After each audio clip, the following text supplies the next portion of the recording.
we are living in dark times. Yes.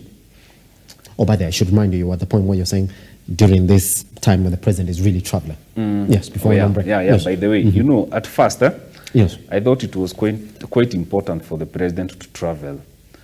But the president has been in office less than 450 days.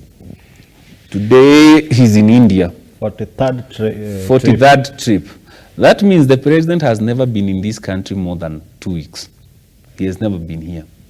And that's why the country is going to the dogs, because he cannot call his house to order when he's not around.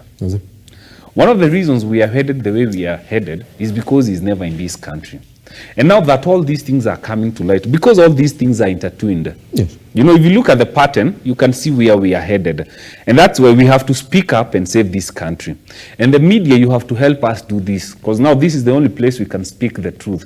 We are not in power, we are not elected, we are not in parliament where we can call the real shots, but we can speak here in the media to tell our people what is happening, Simba.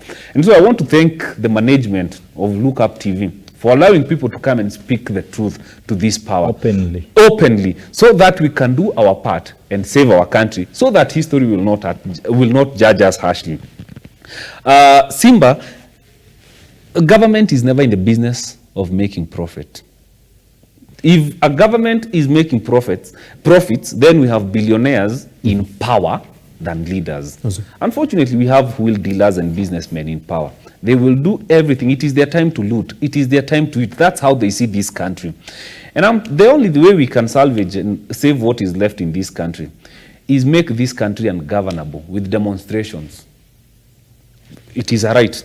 Because, Simba, if we continue like this, I'm telling you, we will not be left with any country in this country. William Ruto is not the president in this country. The IMF and the World Bank are calling the shots. And that's why they want to buy all these government parastatals, starting with Kenya seeds, like we have said.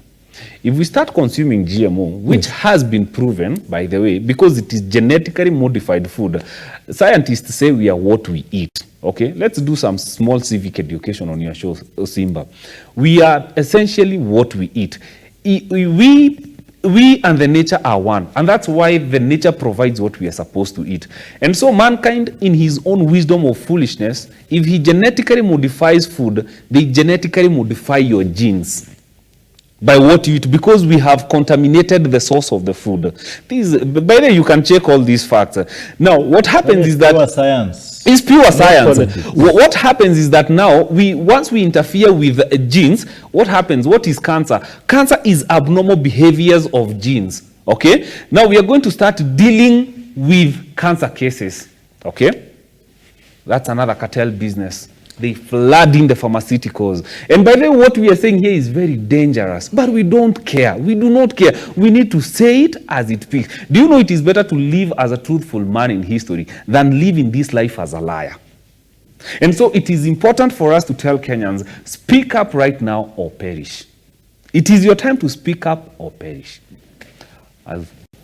Let's ask this question, gentlemen, before we look at the next